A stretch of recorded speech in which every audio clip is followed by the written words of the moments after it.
आज हम लोग rectangular system of Cartesian coordinate में एक्सरसाइज 13.1 से कुछ क्वेश्चंस लगाएंगे। यहाँ पे देखिए 13.1 में क्वेश्चन नंबर 1 है, if three vertices of rectangle are 0 0 2 0 0 3 so that the coordinate of fourth vertex is 2 3। ठीक है, तो हमको सीधे से जो है 3 वर्टेक्स अगर दिया गया है एक रेक्टेंगल का, तो उसका जो है फोर्थ वर्टेक्स निकाल लेना।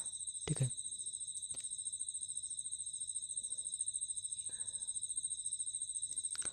जैसे कि मान लीजिए एक ए रेक्टेंगल दिया गया है। ठीक है, एक रेक्टेंगल दिया गया है और इसके जो है 3 वर्टेक्स दिए गए हैं, ए बी सी और डी। ए का वर्टेक्स मान लीजिए 0 0 है।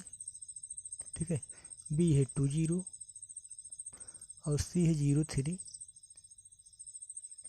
डी को हमको फाइंड करके बता देना है कि ये 2 3 होगा ही होगा। ठीक है,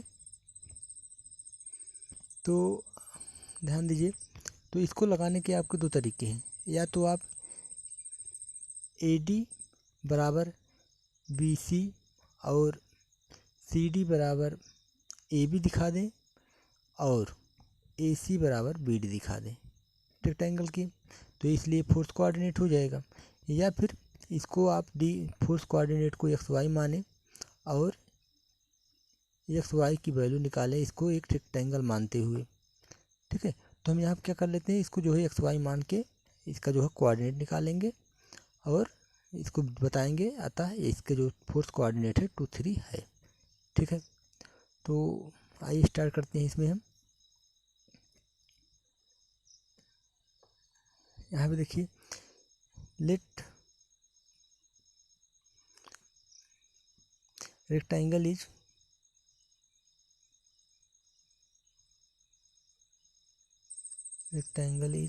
ए बी सी डी। ठीक है, और इस वर्टिसेस इसकी क्या है, A 0 0 B 2 0 and C 0 3 are 3 vertices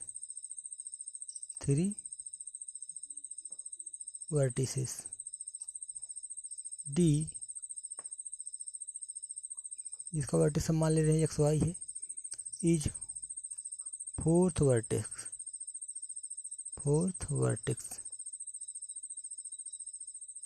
ठीक है, जिसका कोऑर्डिनेट हमने क्या मान लिया है कि एक्स वाई है और हमें अब ई एक्स वाई की वैल्यू को फाइंड कर लेना है। ठीक, तो जैसा कि आप जानते हैं यहाँ पे इसका जो है रफ डायग्राम बना लेते हैं। ठीक है, जब रफ डायग्राम बना रहेगा तो थोड़ा सा आसान रहेगा समझने में। ए बी सी, यहाँ पे सी होगा और ए डी।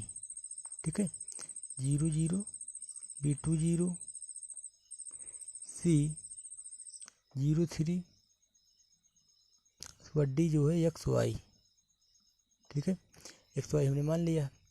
अब ध्यान दीजिए यहाँ से कि सबसे पहले कि ए बी इक्वल टू आपका सी डी होगा। ठीक है, A B equal to C D होगा। दूसरी बात A D equal to B D होगी। तीसरी बात A D equal to B C होगा। तीसरी बात ये है कि A C equal to B D होगा।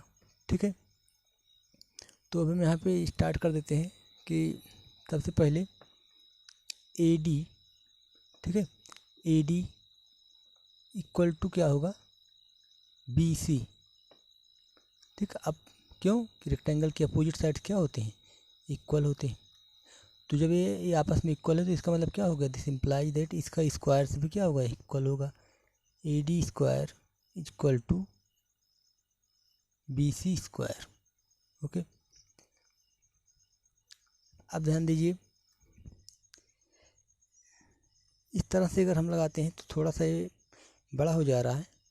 इसको हम थोड़ा सा दूसरे मेथड से लगा ले रहे हैं तो ये थोड़ा सा आसान हो जाएगा। ठीक है, जैसे कि यहाँ से हम इसको ज्वाइन कर दे रहे हैं ए सी और बी डी, ठीक है, इसको हम ज्वाइन कर देते हैं, ठीक है। और ये मान ले रहे हैं कि ये ओ पर इंटरसेक्ट करता है, ठीक है, इसको हम मान ले रहे हैं ओ पे इंटरसेक्ट करते हैं, ठीक। तो देखिए we know that diagonal of rectangle intersect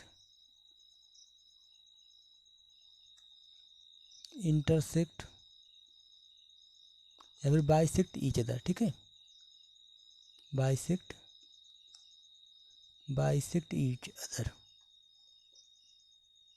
मतलब एक दूसरे को क्या करते हैं, समद्विभाजित करते हैं। परपेंडिकुलर का नाम नहीं लिया गया है, ओनली समद्विभाजित करते हैं, ठीक है, बाइसेक्ट ईच अदर, ठीक है, ठीक है। Let O is mid point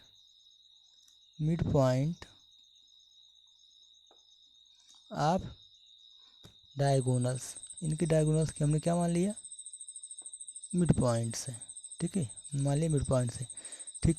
अब ध्यान दीजिए यहाँ से ए सी का जो मिड पॉइंट होगा वही बी डी का भी मिड पॉइंट होगा। तो ए सी का मिड पॉइंट, ठीक है, दैट इज, जो ए सी का मिड पॉइंट है वही बी डी का मिड पॉइंट है, वही क्या बोल रहे हैं हम कि that is mid point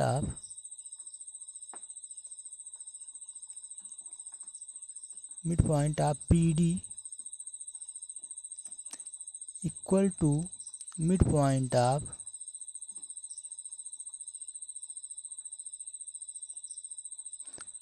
of A C, okay. तो जो बी डी का मिड पॉइंट है वो ए सी का मिड पॉइंट है।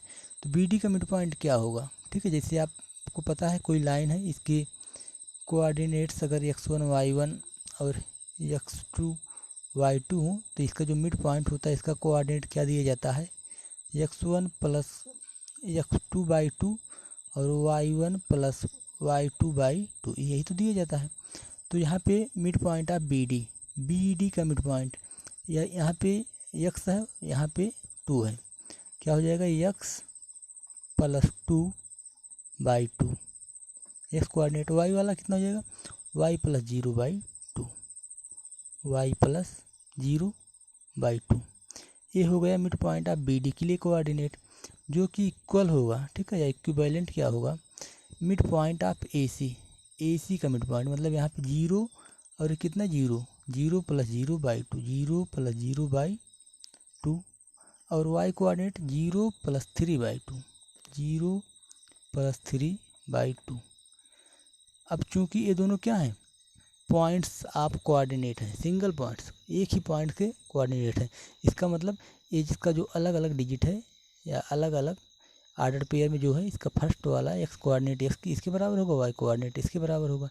इसका मतलब क्या हो गया, this implies that x plus 2/2 equal to, यहाँ पे कितना आ जाएगा, 0 प्लस 0/2, 0 प्लस 0/2, ये आपका 0 हो गया, 2 इधर आएगा मल्टीप्लाई होकर 0 हो जाएगा। This implies that x plus 2 equal to 0 which gives x equal to -2, ठीक है, एक्स इक्वल टू कितना दे दिया यहाँ पे -2। और इसके बाद यहाँ पे जो दूसरा है y plus 0/2 equal to 0 plus 3/2, यहाँ से ध्यान दीजिए 2 से 2 कैंसिल आउट हो जाएगा, तो y इक्वल टू कितना आ गया, 3 आया, ठीक है, y इक्वल टू कितना आ जाएगा, यहाँ पे 3 आएगा जाएगा। तो यहाँ पे जो कोऑर्डिनेट ऑफ फोर्थ कोऑर्डिनेट क्या है, ठीक है, फोर्थ वर्टेक्स कोऑर्डिनेट क्या आया, -2 और 3, ठीक है, -2 और 3, ठीक है, coordinate of fourth vertex, coordinate of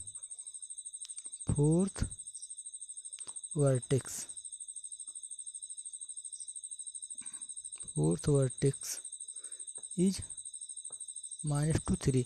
यहाँ पे हमको प्रूफ करना था कि 2 3 होगा, यहाँ पे प्रूफ क्या करना था कि 2 3 होगा, ठीक है। तो हो सकता है हमारे कैलकुलेशन में कहीं भी गड़बड़ी हो, या फिर यहाँ पे -2 ही लिखना था इसको, ठीक है। तो इसको जो है एक बार हम चेक कर लेते हैं फिलहाल। वैसे इसमें कुछ सिंपल मैथमेटिक्स है, इसमें कुछ गलत होने को नहीं है, देखिए 0 + 0/2 होगा, ठीक है, 0 + 0/2 होगा। और दूसरा जो है क्या होगा 0 + 3/2, ये भी सही है। और x + 2/2 होगा, ठीक है, यहाँ पे x + 2/2, दूसरा y + 0/2 होगा।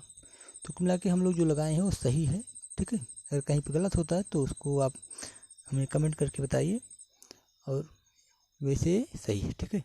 अब इसके बाद जो इसमें जो क्वेश्चन नंबर 2 पे आते हैं, इसमें क्वेश्चन नंबर 2 लिखा है, draw a triangle whose vertices are 2 3 -4 2 and 3 -1, ठीक है। तो इसको हम लोग ड्रा कर लेते हैं यहाँ पे एक ट्राइंगल जिसके इस तरह से वर्टेक्स दिए गए हैं, ठीक है।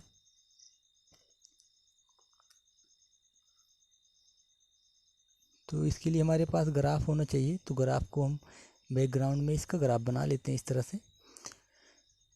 अब ये मान लीजिए यहाँ पे इस तरह से ये आपका हो गया, ओके। इस तरह से एक्स वाई एक्सिस बना लिए हम लोग, ठीक है। This is the x axis, x dash, O y, y dash, ठीक है। अब हम यहाँ पे इसको 1 लिख लेते हैं, इसको 2 लिख देते हैं, इसको 3, यहाँ पे 4 5 6, यहाँ पे -1 -2 -3 -4 -5, ऊपर 1 2 3 4 5 6, नीचे की साइड -1 -2 -3 -4, ठीक। अब हमको यहाँ पे ट्रायंगल ड्रा कर लेना है। इससे पहले इसके लिए हमें इनको कोऑर्डिनेट को फाइंड करना पड़ेगा। जैसे 2 3 कहाँ पे है, 2 3 कहाँ पे है, इसमें 2 ऊपर की तरफ 3, ये पॉइंट्स क्या है आपका 2 3 है आपका। दूसरा -4 2 -4 2, ठीक। तो यहाँ पे आपका आया 2 3, और ये आया -4 2, तीसरा है 3 -1, 3 और -1 यहाँ पे, ठीक है, 3 -1। हमको यहाँ पे एक ट्रायंगल ड्रा कर सकते हैं बहुत ही इजी तरीके से। देखिए क्या करिए, इन सभी वर्टिस को आपस में मिला दीजिए जो जो पॉइंट्स हमें मिले हैं, ठीक है। तो ये हमारा ट्रायंगल जो है ड्रा हो गया, ठीक है। यहाँ पे आप इसको लिख दीजिए, this is the point A B C, ठीक। सोल्यूशन में आप यहाँ पे लिख सकते हैं A B C is required triangle, ठीक है। A B C is triangle, A B C is required triangle, ठीक है। इसको हम बहुत ही आसानी से इसको ड्रा कर लिए, ठीक है। अब इसके बाद क्वेश्चन नंबर इसमें हम 3 पे देख लेते हैं क्या है, ठीक है। लिखा है let A B C D be a rectangle and A B equal to 10 centimetre, B C equal to भी दिया हुआ है, ठीक है, ये है, ठीक है।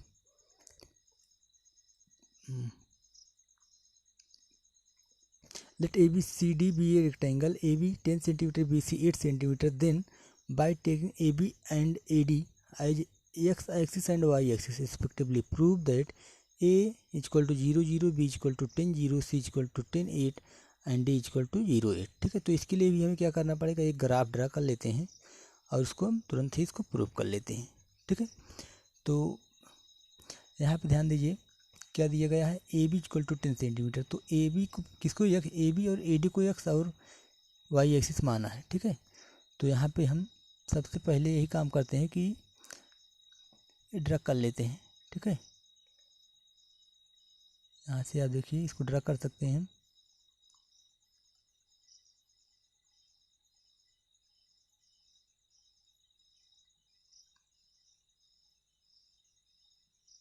ओके। हम यहाँ पे इसको ऐसे ड्रा कर सकते हैं और इस तरफ भी ड्रा कर सकते हैं ऐसे ही,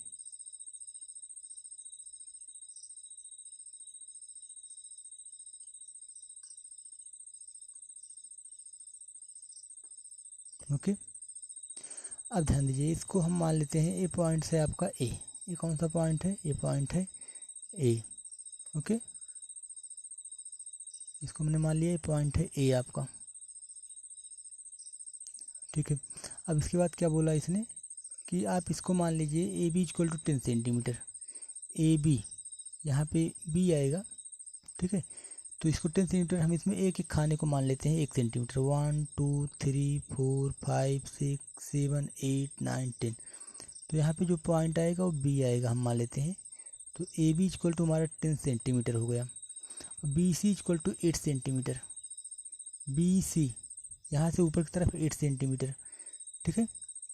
तो 1 2 3 4 5 6 7 8, ठीक है। यहाँ तक हम इसको मान लेते हैं। ये आपका सी है और बी सी इक्वल टू कितना आया है? 8 सेंटीमीटर, ठीक। तो इस तरह से हमने यहाँ पे ए भी माना और फिर बी सी मान लिया हमने यहाँ से, ठीक है। और इसके बाद हमें लाइन ड्रा करनी, ठीक है। अब ये 10 सेंटीमीटर है, ठीक है। ये 10 सेंटीमीटर है। याद रखिए कि हमने एक बॉक्स को 1 सेंटीमीटर माना हुआ है, ठीक है। और इस तरह से हमारा यहाँ से A B equal to 10 centimetre आया है। ऐसे इधर से 8 सेंटीमीटर आ गया, ठीक है। 8 सेंटीमीटर आया। अब क्योंकि ये रेक्टेंगल है, क्योंकि दिया था ए बी सी डी, क्या दिया है? एक सीधा सी बात है, एक रेक्टेंगल दिया हुआ है, यहाँ पर साफ साफ लिखा है। तो इसका मतलब जो इसके बाद सामने वाली साइड होगी इसी के पैरेलल होगी और वो इस तरह से होगी, ठीक है। वो इस तरह से होगी, ये इसको पॉइंट डी पे कट करेगी और इसके सामने वाली इस लाइन जो है ठीक इसके पैरेलल होगी, जो कि ए लाइन है, ठीक है। और ये पॉइंट क्या होगा? ये पॉइंट होगा आपका डी, ओके। अब ये 10 सेंटीमीटर, इसका मतलब ए भी 10 सेंटीमीटर। ये 8 सेंटीमीटर, इसका मतलब ए भी कितना है? 8 सेंटीमीटर, क्योंकि ए बी सी डी क्या है? एक रेक्टेंगल है, ठीक है। और हमने देखिए ए बी को हमने एक्स एक्सिस मान लिया है, यहाँ पे एक्स एक्सिस मान लिया है। और ए डी को हमने क्या मान लिया? Y axis, okay, y axis. और ए जो है, ए को हमने ओरिजिन मान लिया है। अगर ए ओरिजिन है, यहाँ पे देखिए x axis y axis cut कर रहा है, इसका मतलब ए का कोऑर्डिनेट क्या हो गया? 0 0। जहाँ पे दोनों एक्सिस कट करते हो कौन सा कोऑर्डिनेट होता है? 0 0। अब सी का कोऑर्डिनेट क्या होगा ना? सी का, ए से बी की तरफ जाएंगे 10 सेंटीमीटर, ठीक।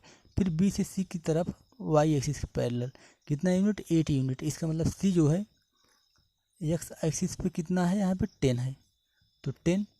यहाँ से इस पे परपेंडिकुलर 8 यूनिट पे, तो 10 और 8 हो गया इसका। और यहाँ पे वाई एक्सिस पे एक्स कोऑर्डिनेट क्या होता है? 0 होता है, ठीक है। तो 0 हो गया पहला। और यहाँ से ऊपर की तरफ कितना यूनिट आए हैं? 8 यूनिट आए हैं, या 8 सेंटीमीटर। तो 0 और 8 डी का कोऑर्डिनेट हो गया। तो हमें यही प्रूव करना था। देखिए डी का कोऑर्डिनेट कितना है? 0 8 आया है और सी का कोऑर्डिनेट 10 8 आया है, ठीक। तो हमारा यहाँ से इस तरह से प्रूफ हो गया, ठीक है। तो अब यहाँ पे लिख सकते हैं from the figure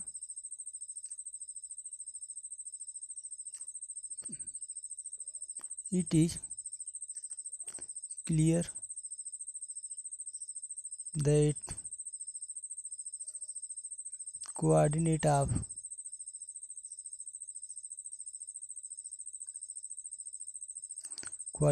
A 0 0, coordinate of B का कितना कोऑर्डिनेट होगा? देखिए यहाँ से यहाँ तक आए 10 यूनिट, ठीक है। ए से यहाँ तक आए 10 यूनिट। उसके बाद वाई की तरफ तो बढ़े नहीं, तो क्या होगा? 0 ही रहेगा। तो बी का कोऑर्डिनेट 10 0 10 0, ठीक है। उसके बाद कोऑर्डिनेट ऑफ सी कितना आया है? 10 8 आया है। कोऑर्डिनेट ऑफ सी कितना आया है? 10 और 8 आया है।